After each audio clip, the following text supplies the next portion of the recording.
Here we go. Hello, Here we hello, are. hello. The holiday version.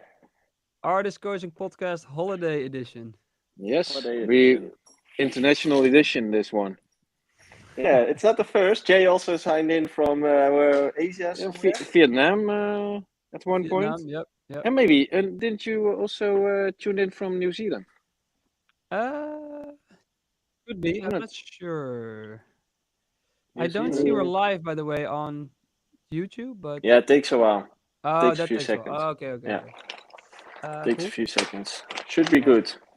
Hey guys. Can you guys well, tell me where you guys are? I'm in I'm in Barcelona. Spain. Oh, that's Spain also. Yeah. Right around the corner, only a 5-hour drive. Now Jesus. I'm at the house of my parents. They are real life pensionados. They are here in Spain most of the year, but in August they think it's too hot. So then it's up to me and my family to go there, and for Were the they right? occasion, it's it's really hot. Okay. But hey, I have a San Miguel for that. Oh, yeah. I just saw Mm. Ralph, and he showed me his beer, and I was a bit jealous, to be honest. I was a bit jealous. I just finished lunch, but the next thing I'm gonna do is opening up a beer as well. That's what Jay does all day, every day. That's what He sparks wakes his up with creativity. beer. Hey, this is my holiday destination, eh? Hey, a Yeah. real artist never feels like he's working. There you go. Hey, guys, did you see that the post about music and entertainment also went well, not necessarily viral, but it did very well. The discussion got sparked, let's say. Aha, Hey, which I one love the is that? discussions. The discussions are online are awesome actually because we can then afterwards like put in nuances and stuff, but it's helping the community forward, I'd say. Oh, Yeah, but I think so. also it's nice to see all the different points of view, and that's what it is. Nobody's right or wrong. It's all Yeah, just different points of view, and yeah. that's what I also commented on that mouse comment. Like somebody said, like you're not gonna win that conversation or something, and I also said like a conversation is not about winning, right? It's about hearing about each The other's conversation. opinions. Exactly, it's about the conversation. So Yep. unfortunately, he never responded, that mouse, but who knows? Maybe in the future. Hmm. Yeah, Maybe if we exactly. pitch in the San Miguel, you will drop True, by. But true. it's I fun would. to see how different people think differently about it. There were some really good points made in both discussions, and there's also a lot of comments from beginning uh, artists or at the look of their profile. They look like beginners that really you can see they don't really know how it works, and then they just scream something because they just want to agree with that mouse so badly, or just in general, and then it's up to Well, us, yeah. I think, to Even apart from the deadmau5 conversation, you can see the beginning ones. They yeah. are more idealistic than the ones that already made a few yards in the game, and yeah, during the game you kind of lose that idealistic view of things. What do you Actually, mean with it's that?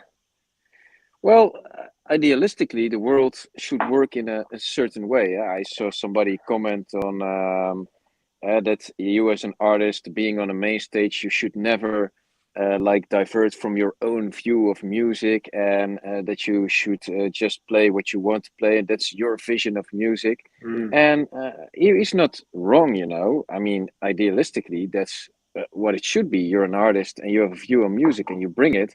And if the people come, they come, and if they don't come, they don't come. But in practice, it works a little bit different, and because that's just not going to fly, especially with main stage public. I mean, main stage public, maybe even like 50% doesn't even know who's playing.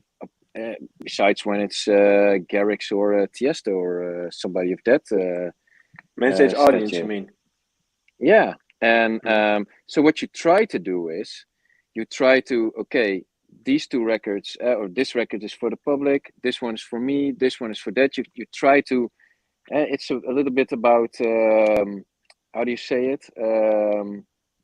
compromise, and hey, you try to bring your vision. You don't want to just pour it over everybody. You try to bring it like one step at a time, and I think that's something you learn when you make when you're making some distance in the game. That I sounds think a little it's bit weird to say it like that. I think adapting your set to the crowd is the almost the essence of what DJing is about.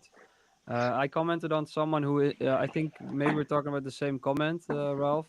Someone who's like, you Yeah, should it could be. only follow your own thing as an artist. And then I said, as a producer, maybe. As a producer, you maybe just want to make, hey, this is what I make. I don't care what anyone thinks. But as a DJ, you definitely, in my opinion, have to watch the crowd and adapt. Hmm.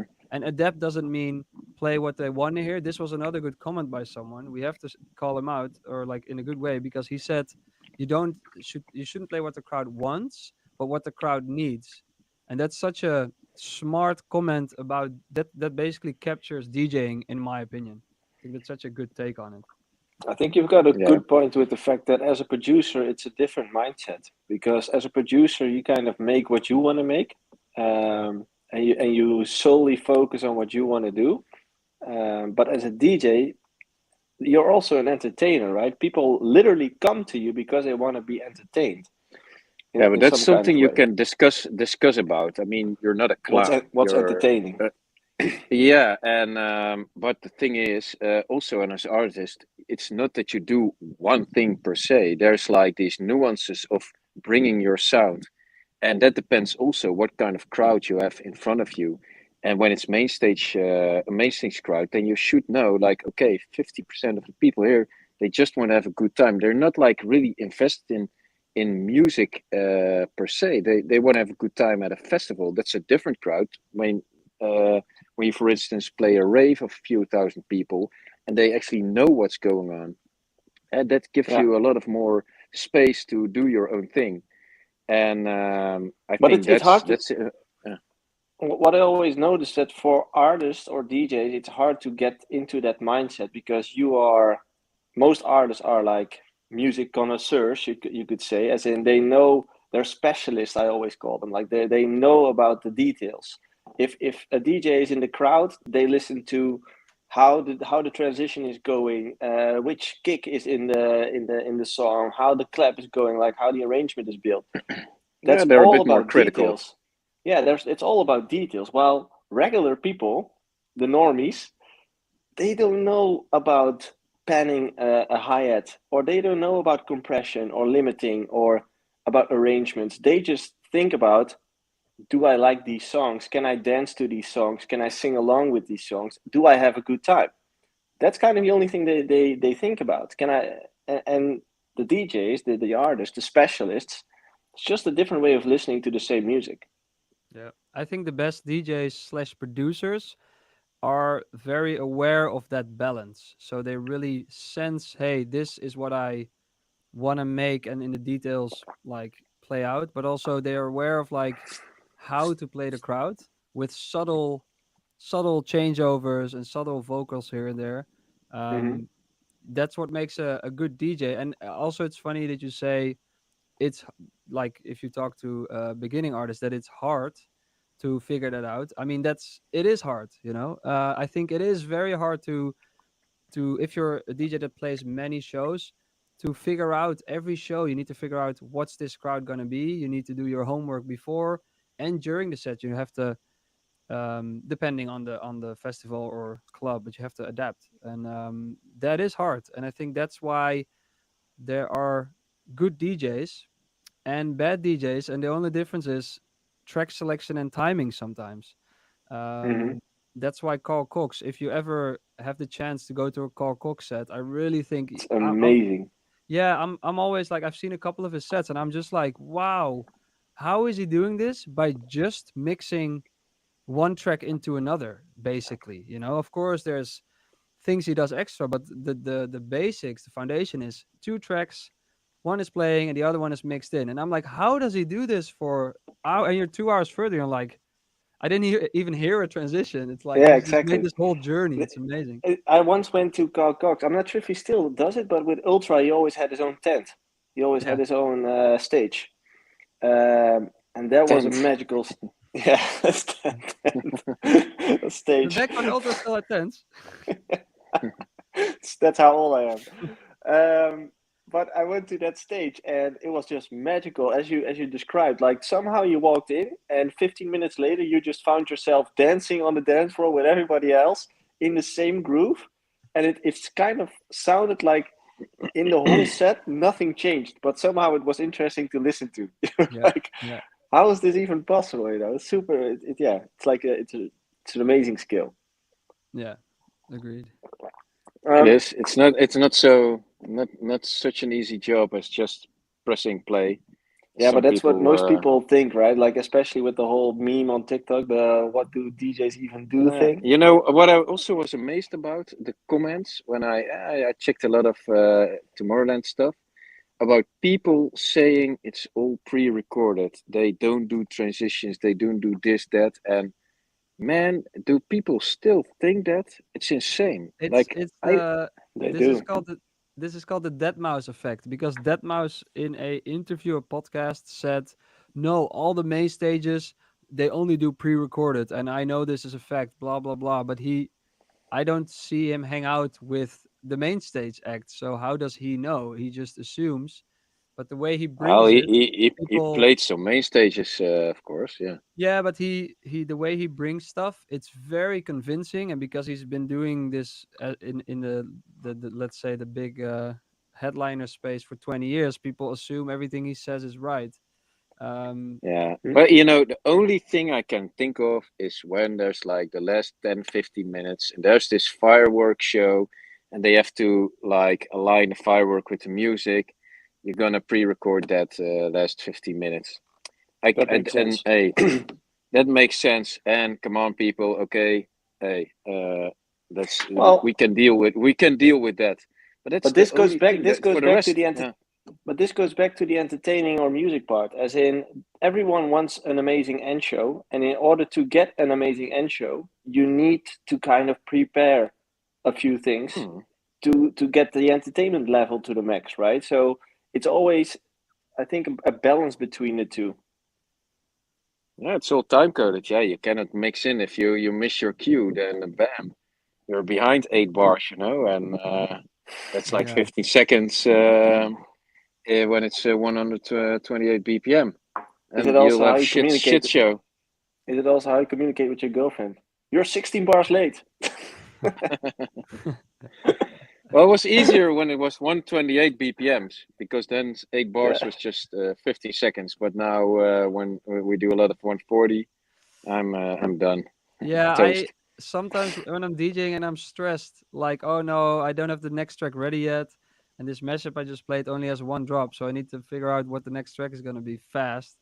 And then before you could be like, oh, it's exactly at 15 seconds. So if I find the first kick at exactly 15 seconds, it's like that's good. And now it's like the tracks are 134 BPM. You're like, is it this one or this one? And it's like, uh oh, that could. Uh oh. And that's Uh, also one of those things the crowd wouldn't even really notice. Only those few producers or DJs in the crowd. But me, I did it again this last past weekend in China. I played like an Oh yeah. intro, but I missed by 4 bars for some reason. So I like hand selected a cue point, and then it was still like, so I thought it was going to be in the break, but then it's still at 4 bars.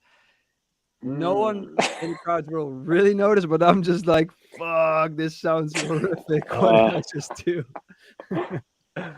if How you do was it too China, by the often, way? they will notice. Yeah, yeah, Yeah, exactly. exactly. How was China? Because you went for a weekend, right? Yeah, yeah. I did 2 shows, one in Ningbo and one in Beijing. Ningbo is a city. It's not very familiar for people, but there are 8 million people living there. So just a small city in China. Yeah. And in Beijing, in a club called Super Miami, which before used to be known as One Third. And I always loved Oh yeah. coming there, and this was really really fun. And the crowd is actually very aware of all the new music and like also the new styles. You can mix in a bit more techno, a bit more housey things. It's really fun to Yeah. to DJ. For a long time, China was hooked on big room only, but there's definitely they have become really wise music wise, and they know about all the latest trends, which is really cool. They're really receptive, and it's a cool crowd to play in front. Yeah, for Did sure. that change over time? Because I've never been there personally, but I can imagine living in China, you're pretty, um, well, at least what you hear is that you're pretty kind of blocked from the outside world, as in no Google and stuff, no YouTube. They Yeah, have their own stuff. I think it's definitely over the last years become way less isolated, let's say. And also before, like the EDM fans always found their way to Instagram and stuff. But it, like Ralph said, it was definitely very big room based, and there were, um, yeah, even instances where it's like, hey, that's like they really want you to play big room, or and they would never ask me like you should play this, but they would be like the promoter would be like, oh man, I love the big room sound, and like do requests, and but it was big room, a lot of big room, Hmm. and now it's just like yeah, open to everything. And one of the promoters in Beijing said like he was pleasantly surprised with how different my set was from when I played there in I think 2018. So yeah, I mean As in that's what you sound want to hear. wise. Yeah, just he said like, hey man, it's a different sound, and he was like surprised that it was different, but in a good way. So he was really like he loved it. So he So didn't hear your mixing fuck up. he was like, but that one time there, you missed 4 bars, didn't you? You missed 4 bars, and I was like, Yes, I yeah, want a sorry, I want a sorry. discount. Yeah, he said I want a Discount, discount. yeah. I was like, yeah, it's good because that much says that's good for exposure, and You know, if that mouse listens, he's gonna yeah, we're gonna have a war, man. He will get after you, yeah. saying anything wrong about the guy. I think I respect him very much as a producer.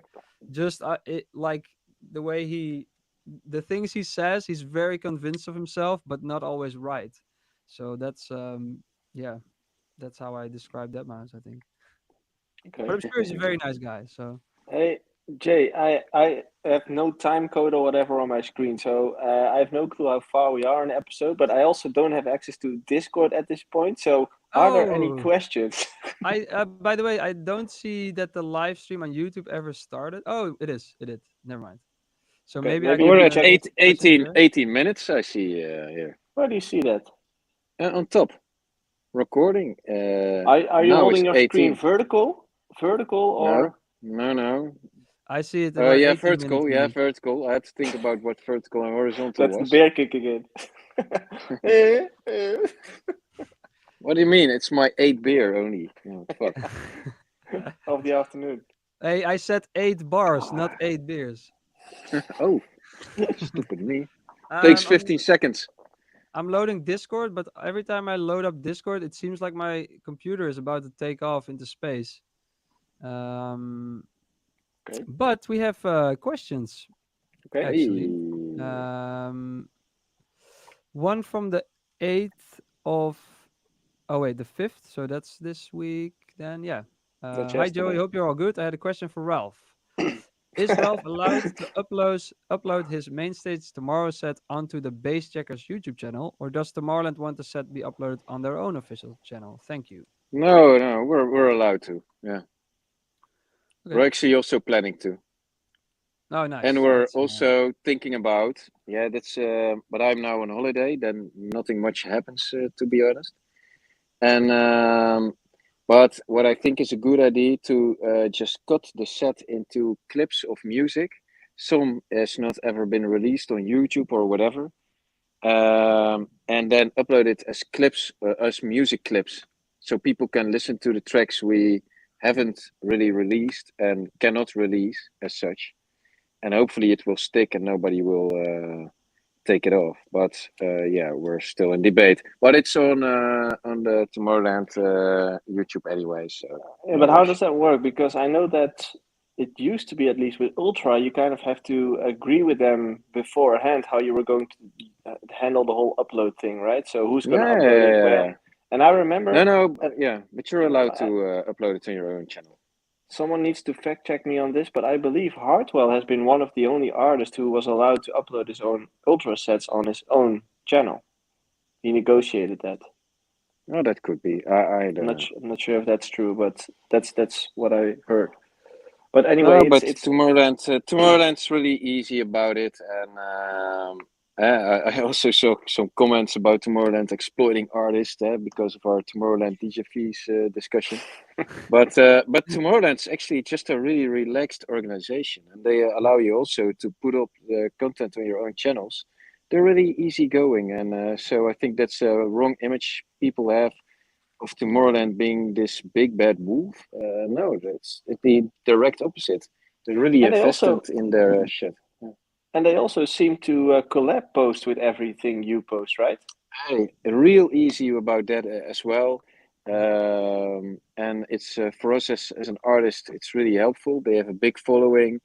We can reach all the right audience, and maybe also people who are about other genres of music can also get to know us. And no, it's just I a feel really nice organization. Yeah. I always feel like Tomorrowland really understands it's about the crowd and the experience for the people, and not so much about look at us or hey look at the artists. And Yeah. I think that's a very refreshing. It's very refreshing to work with and very inspiring. I think. What I'm kind of curious about for both of you, did you notice a spike in followers and such on after playing Tomorrowland? To Yeah, be we did. honest, I don't keep track of my followers that much, so I wouldn't know. Okay. Mm. We are lately. We are because Ralph yeah. is chunking his beer. Chugging that beer. Oh yeah, I just take little nips. Yeah, it's a nice beer. Now I'm gonna finish it. I was Mm. Chug, waiting for you chug, to put in chug, the chug, screwdriver, chug, like. chug, chug. Ah. Yeah, So that's the what next was I one. saying? No, no. But lately we have seen a lot of activity on our socials, especially TikTok and Instagram. We don't do that much on YouTube. I upload sometimes on YouTube Shorts, but it just doesn't get the right traction yet. But no, so I've been checking out Social Blade and seeing all the numbers. And so that's why I was checking it for the last 2 months, and also after Tomorrowland, yeah, you could see a little peak. But of course, we were also in the live stream.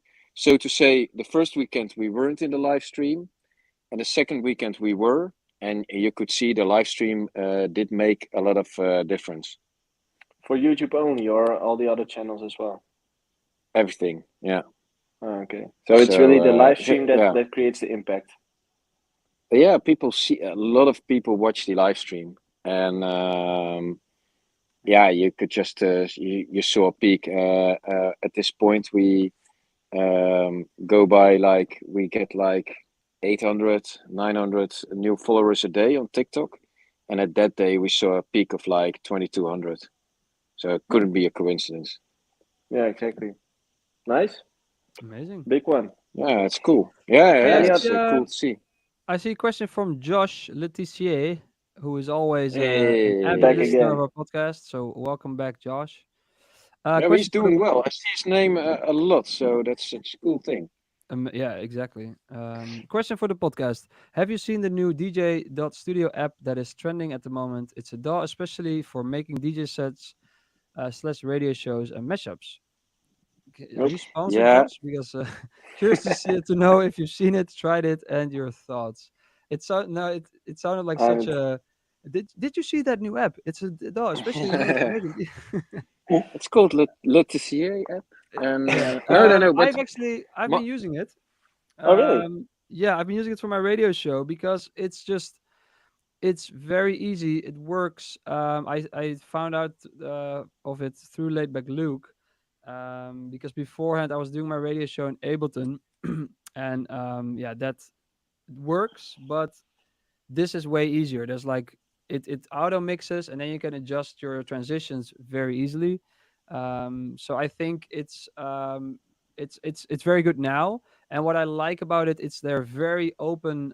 It's almost like open platform because they really ask for your feedback, and there's a lot of updates, and they even have like a yeah, kind of a forum where you can say, hey, this is wrong, and then they say, hey, we're fixing this, so you can see what updates are coming or what they're working on. So yeah, it's Well, only getting what is it better. exactly? You can make live mixes in it.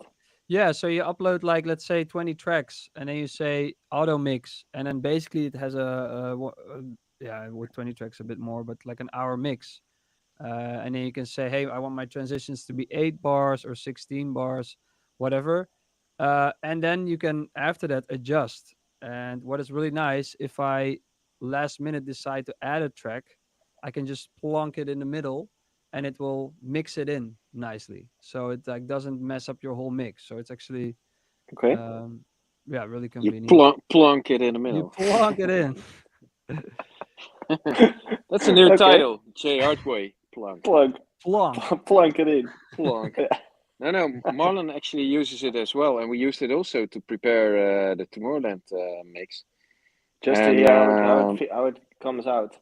yeah, and I mean, time-wise, you just had to plan it, And if you listen to the mix, also you can hear Marlon stress out at the end that he wouldn't make it within the hour, and the good stuff was at the end. So there, the mixing was a little bit less transitions than before.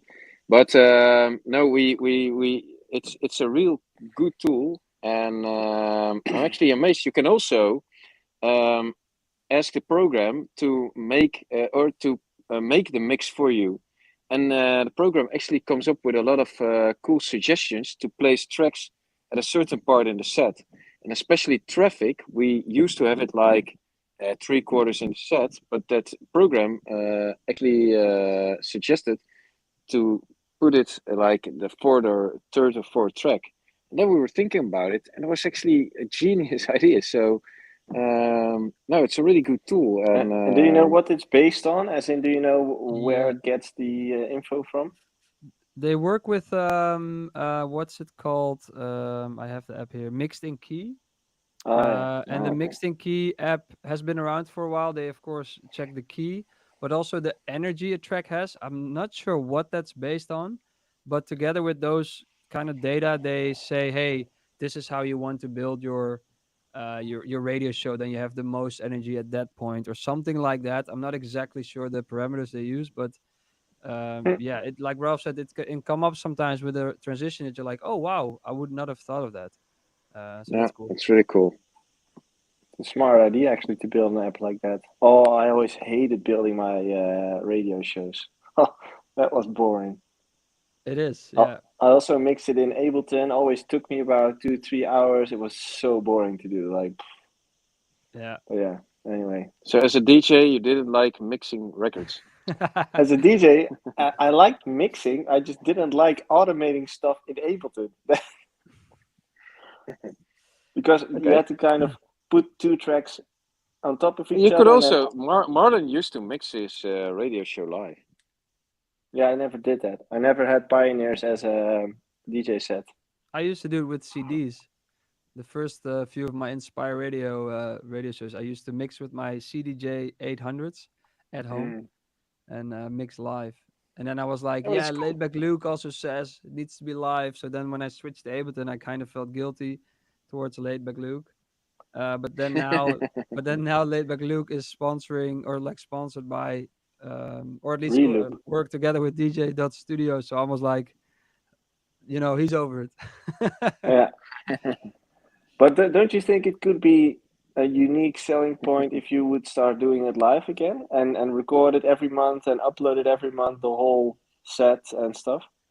I used to do some live streams during Corona.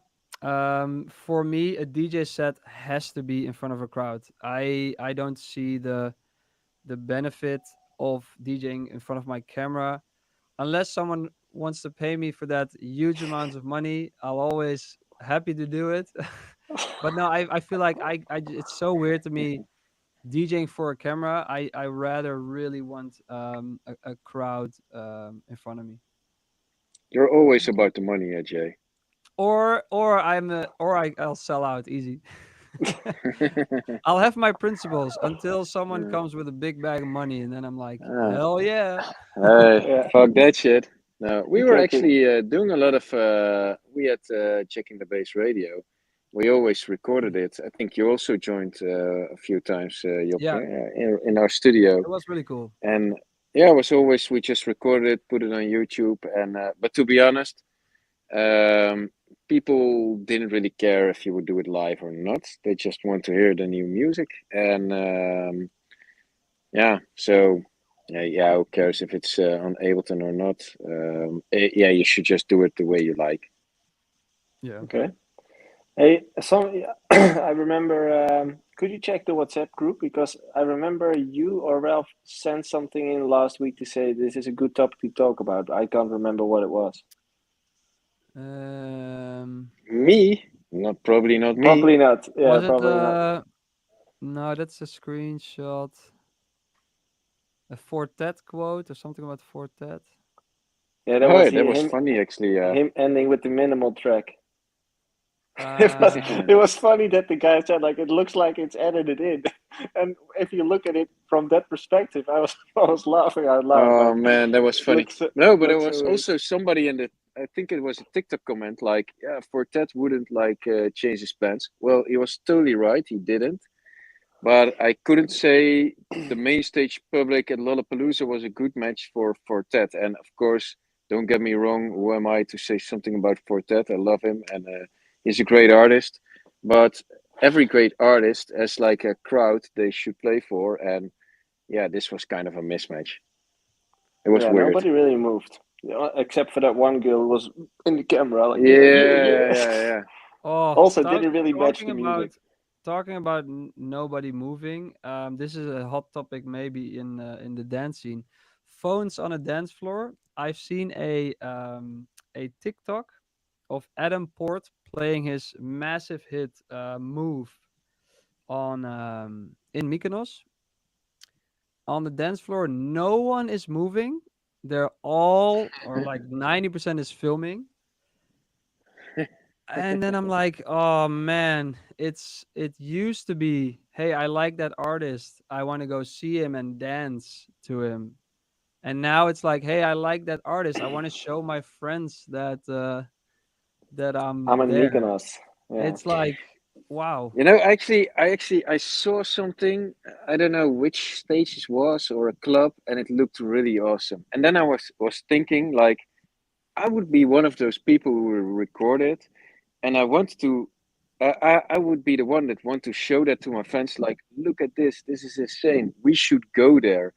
And so I get it to film it, but yeah, I wouldn't be filming the whole thing. It's No, also because I'm also got to think about it.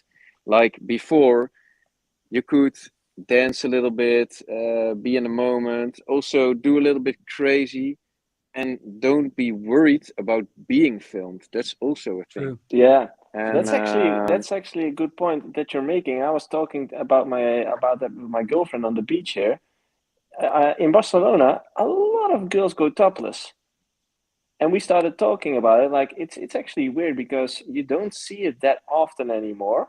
who And started I the was conversation? me. and and we also and she also says, but like yeah, but you know what's different these days is that you can go topless, but if someone films it or puts it online, that's not necessarily something you want. So it's the same thing. It's maybe it has to do with the fact that you're not safe anywhere anymore. Maybe something like that.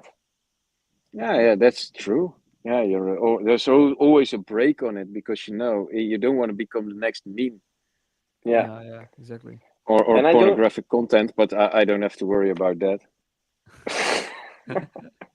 You'll sell it on your fans, your OnlyFans. Oh yeah, it would be the worst OnlyFans ever. Yeah. No, but I don't know. I completely missed this whole vibe, by the way. I know it from back in the days, but the whole kind of music, Rampa, Adam Port thing. Back in my days, I was a big Rampa fan, as in I really loved his music back then. But from what I was knowing is that he was underground. Um, And now somehow I opened up TikTok and everything I saw was these three guys in a DJ booth in Mykonos and Ibiza. everywhere. And what Tomorrowland main happened? stage. Yeah. What happened? It's Maybe the your good old algorithm. not Yeah, yeah, okay. that and No, also no, the but good old they're mainstream. Yeah. the good old dance industry where if you stick long enough to your genre, if it was once mainstream, it will go popular at some point. I think now like Big Room is gone, it will come back again in a different form maybe because music's always evolving. But it's Are one of you those things declaring like EDM dead? yes. I know, but like let's say the what we talked about last time, like the old style big room, it's not being Yeah. made, it's not really being played. It's like already evolved a lot from it. There's a lot of new influence. But the music they're making, they've been making that for a long time, Yep. and now it's become popular, and it's just because they're so good at it, and they've been working at it for so long that they know basically exactly what they're doing. So then, if then that style becomes popular, they're kind of like the first ones to blow up because they've been there Yeah, forever. So true. it's like really good. No, I just noticed it was surprising to me that I saw that name popping up that much because Rampa was really underground, at least back then, and somehow it seems to be a big trending DJ name at this point. I So shameless plug here because Move by Adam Port was on Instagram Reels number 32 on the trending chart for tracks used in Reels. And good old Egg Boy, and I have the screenshot here, was number 36. no way. I Yeah. don't know if it's gonna focus Insane, man. But is that like used on as a background music on a as a reel? on Reels, yeah. Yeah. So Dude, that's yeah. sick. So it's just funny because like Eggboy is a side project where I'm like making beats and I just with the guys from Tom and James, they have a label, so I release it on their label, and then out of nowhere, tracks from that label just started popping up on the reels, and now this one is in trending. Now it's still like 50 trending worldwide, which is crazy. But How much is it being used? Can you see that? yeah, this one has almost 50,000 reels, and it's been released Wow. like 1.5 weeks ago. So So it's That's like imagine insane, dude. crazy. imagine 50,000 reels, every reel being watched 100 times at least. Yeah, and there's like reels with millions of views. This is now 56,000 reels. It's number 18 in popular. Okay, I'm Oh number shit. Dude. 18, 18 of the world on Instagram with Eggboy. And, and you can't see the 18, total holy amount. shit. I'm above Bad Habits from Ed Sheeran. This is What crazy. the fuck? Look, He's trending. Oh, look Jay's right there. I trending. don't know if it's gonna I can't focus see again, it. but No, it's out of there it is. focus. Ed I can't Sheeran is see right it. at No, no, no. but it's like Jay's but it's trending. it's it's two sides to this because that's of course awesome. But it's also very, let's say, forgettable music that just works really well under reels. But it's not like I'm not sure if I'm gonna build a um like fan base from it, if you know what I mean. Because it's like Jay, you're a millionaire. What are you even doing here? Let's go. I don't know how much it's gonna. I don't know.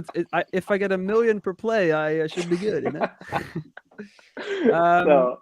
but it's also Yeah, but interesting because I'm now going down the road of like seeing what that revenue stream is going to be like because it's not very transparent over at Meta, who owns Instagram. So and you have the amount of reels and then the amount of plays, and they're not very transparent about hey, this place gets you that much money, and probably is a So it's not very that every view counts as a play. I'm not sure. So no one is really sure except the somewhere in the office of but don't Meta. you also see a lot of Spotify plays then? No, no. That's Spotify weird. is it's not really converting into that. So let's say if I now look at Eggboy Vibe Check, 3,700 Spotify plays. So That's it's weird. Whoa. it's not at all converting into that. But that's what I mean with like it's not a hit like Ed Sheeran or like the Adam Port track because it's really like real background music if you hear it. Yeah, Uh, exactly. so that's why I'm not sure if it's gonna bring me a real fan base. But it's funny because it's like it's a side project, I love making it, and it's just really cool to see it being used. I mean, that's just what you Dude, want as a 18th. producer. That's crazy. That's crazy. Yeah, I just seen it now. It Yeah, just that's updated. crazy. So yeah, it's really cool. Okay. Yeah, but keep us up to date because I'm interested to hear Yeah. how much it actually. Well, I don't need to hear the And exact also, numbers, but we Yeah, but should change that. I will give like in a few months because um Max, who is former Dirt Caps, also has a like a something that has been used in 200,000 reels.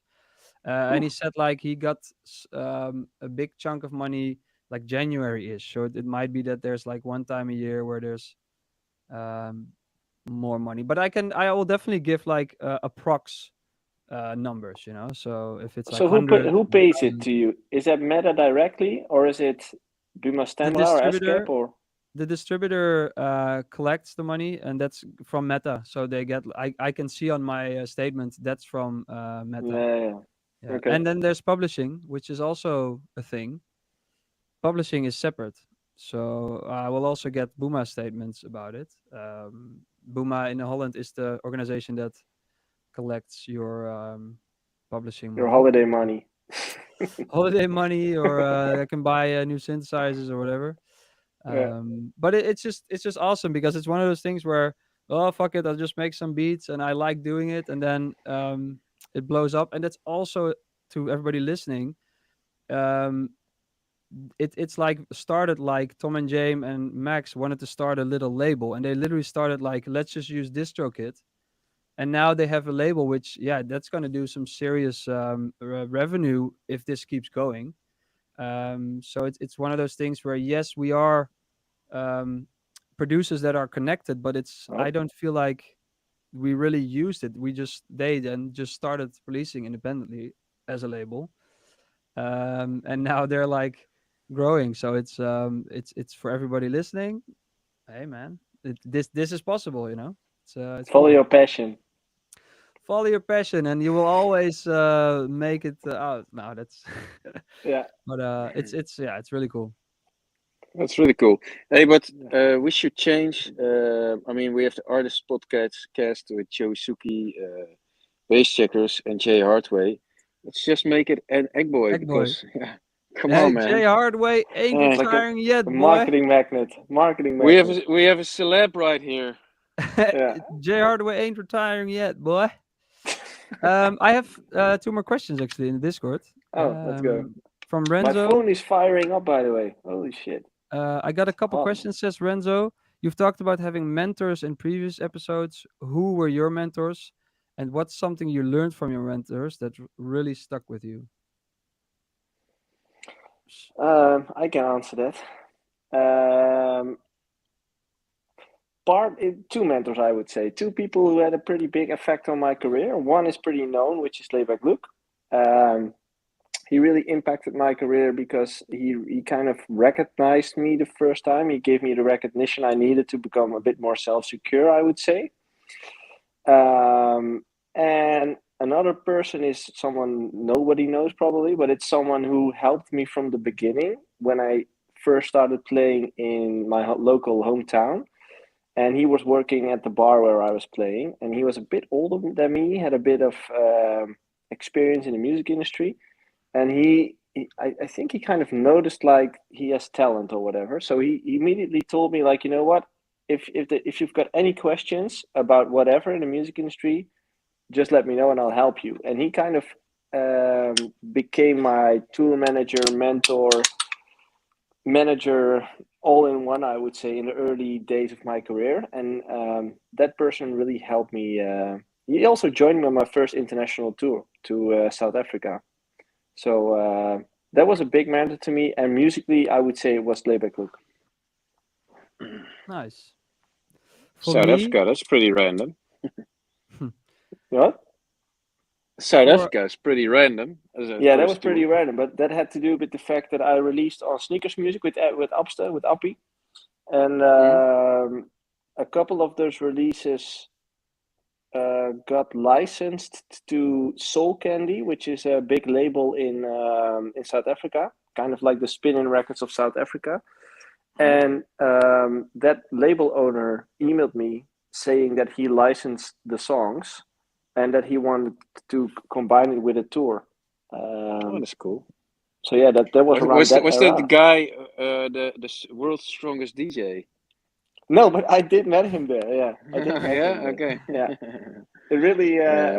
It's such an amazing country. Like I actually still talk to a few of those guys. Actually, funny enough, talking about guys who were not known back then and blew up after.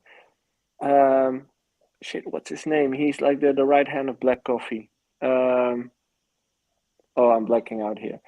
But it's a guy that I saw in South Africa. He was I think he was a sidekick of a big radio DJ, DJ Fresh. He was a sidekick of him back then. Temba. Do you know Temba? I don't know. No. He's really big in the African house and also is joining Black Coffee a lot. But I went to Okay. Defected Records Festival a few years ago, and then Temba was on stage, and I was like, how did he ended up here? And I started talking to him, hey, how are you? He recognized me after like 8 years or whatever. So that was fun. But yeah, I still talk to a lot of people from that too. Yeah, Nice. cool. Yeah, To it's a get Yeah, beautiful country. back yeah. to the mentor question, for me, a huge mentor was Martin Garrix. And Hmm. it was funny because I met him when I was like 19 and he was like 14 or something. And but the way he came across, he was so like he knew exactly what he wanted. He knew exactly like creatively what he wanted, and he's like, "Yeah, man, you should do this and this and this." And I learned from him a lot, like creatively and like that confidence, and also on stage. And I mean, he took me on a lot of his tours. So I guess, yeah, he really felt also like a mentor, despite the fact that he was, yeah, much younger. Because if you're 19 and 14 is such a world of difference.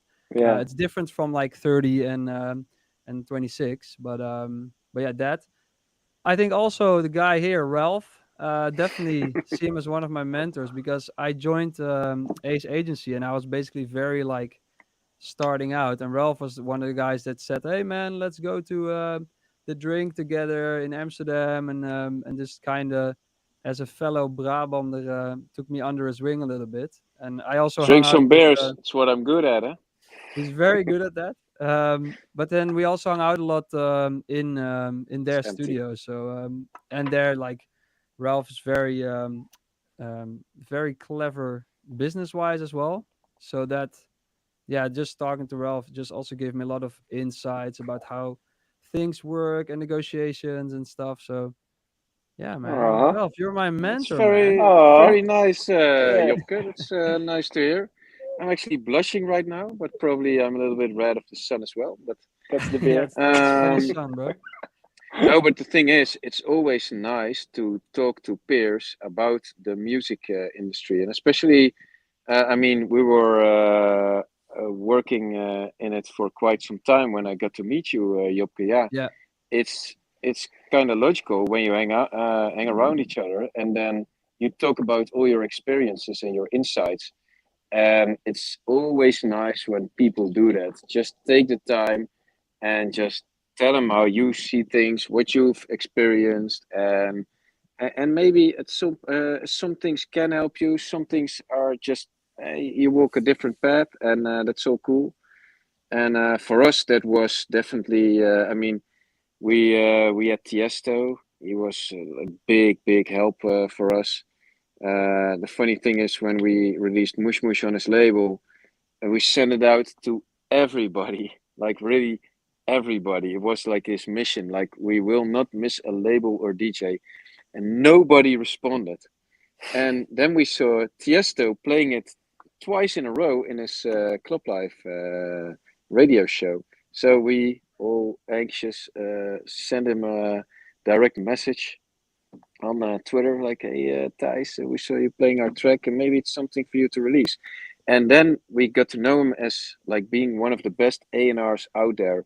He gave us advice on how to finish tracks and what's important to look at, how we should finish Mush Mush, and that was a big help. He really like lifted this veil we had. And we could see things way more clearly how things just work music wise, and also a lot of people down the road helped us a lot. And also have to say Sidney Sampson. He was one of the first that, and like when I met Jobke, he was that guy. He didn't make an extra effort, but he just talked to us, and he just and we hung out in the studio, and he talked to us about how things work and how he did things and how he saw things.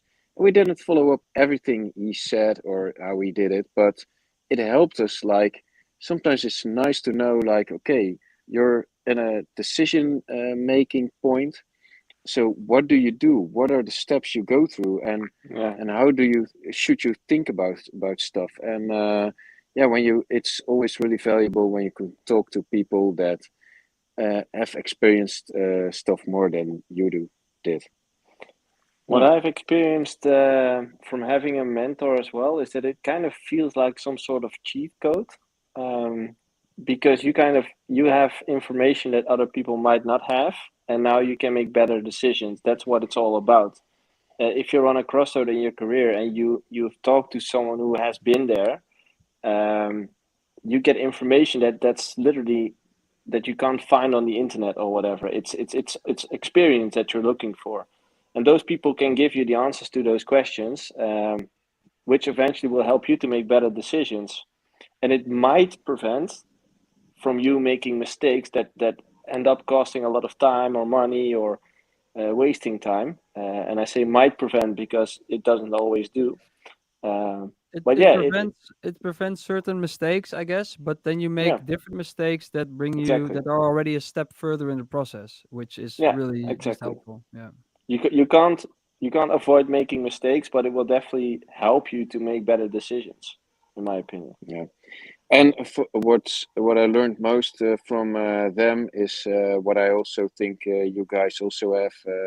I mean, we're now also investing our time, whilst I could also jump in this pool right here, and like being a genuine person, and that takes time to share a little bit, and Mm.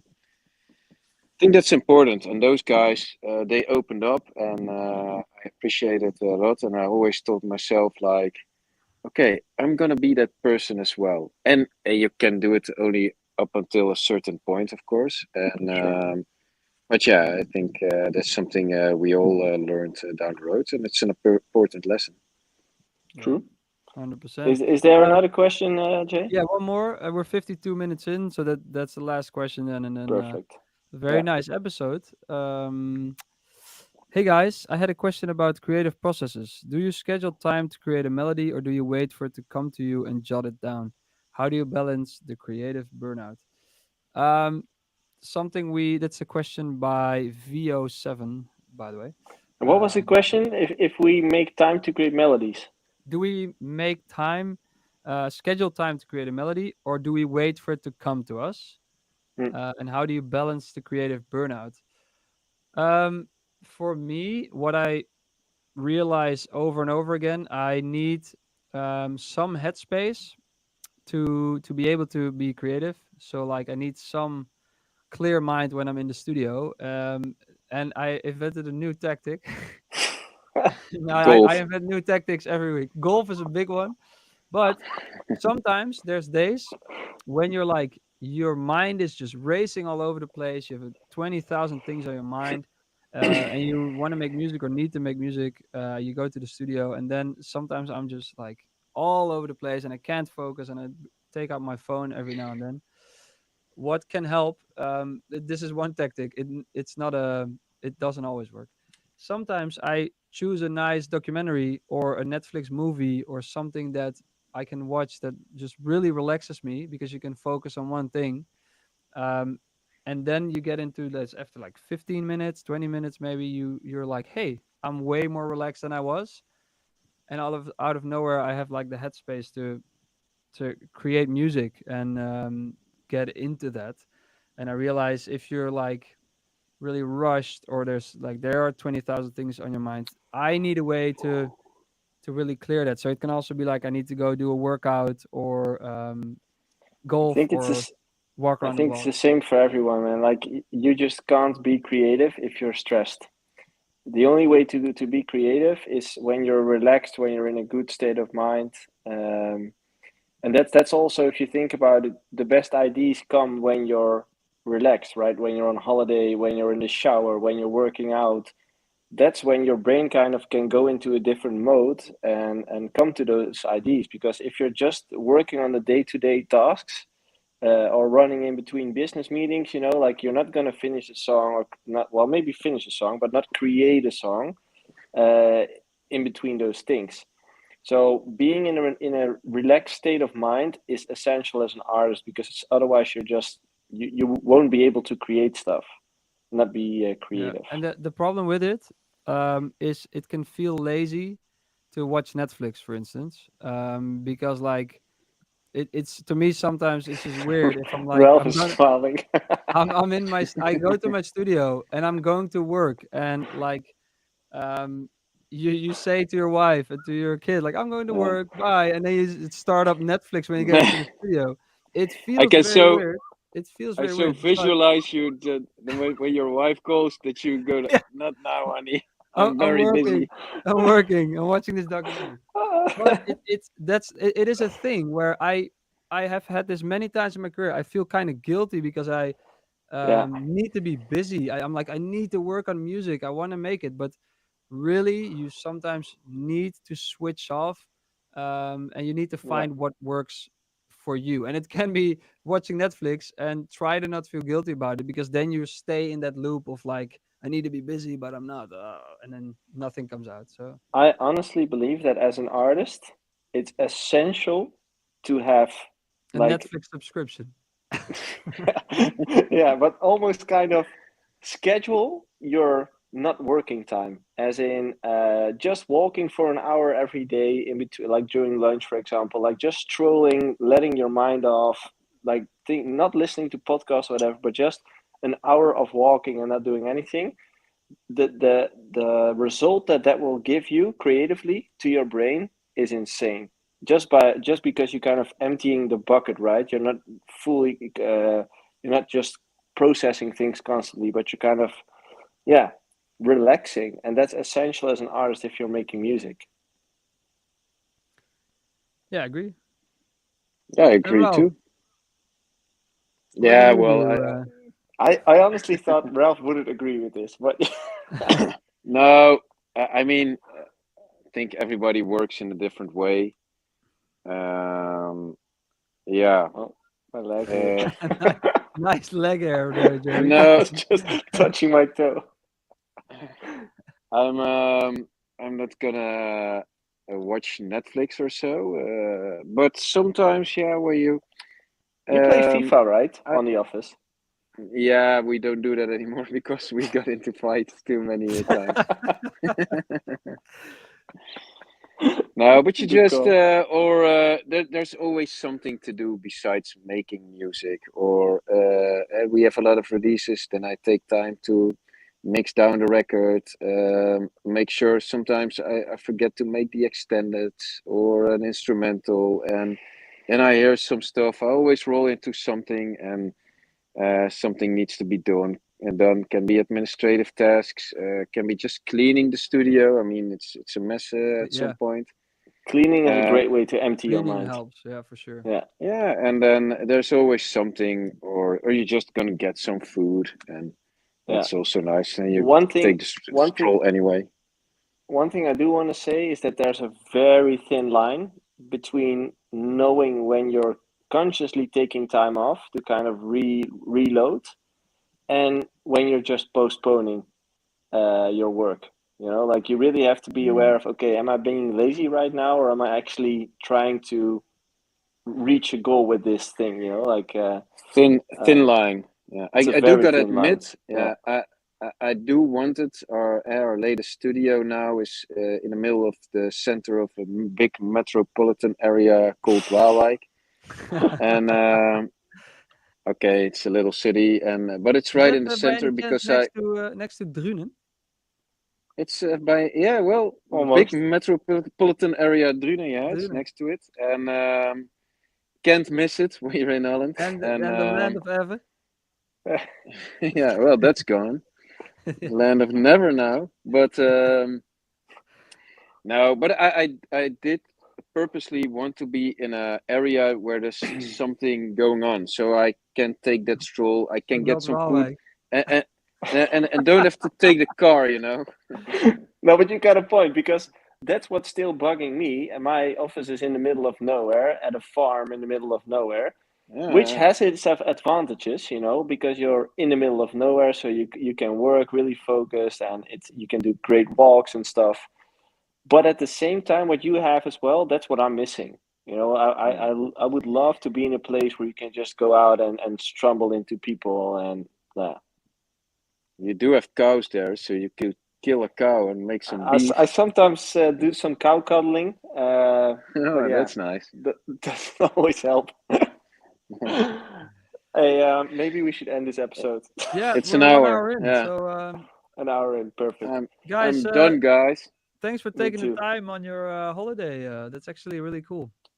No worries. I love my job, so that's why I'm here, and I love I you love guys. I love talking to you guys, man. It's been insane. I'm gonna get another beer. Me Yeah, too. and Hey, Me too. me not, eh? Me not. Me not. Yeah, guys. you're Ralph, gonna have watch a great Netflix. holiday. Oh, Thank you. by the way, I might. before I forget, the giveaway from Fruity Loops ended today, and the winners have been announced in the Discord. Two winners, and Ooh, the other one will be chosen today sweet. on. Oh, what is actually happening? Hey, the Yeah. winners. That was fitting. But the other one is being chosen on Instagram later today. So congratulations to all of you. Enjoy the license of the FL Studio bundle, and thanks for participating, everyone. And see you probably next week. Yes, next week we have a guest, I guess. I think we have a guest, yeah. So Ooh, mystery yeah, guest.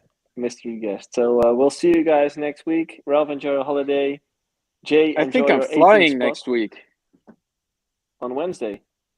Yeah, Oh, I don't want to think Might about it. might be different time next week. We'll talk it through and yeah, we'll see. see Okay, everybody the next episode. bye. The next Bye episode. Bye bye. bye.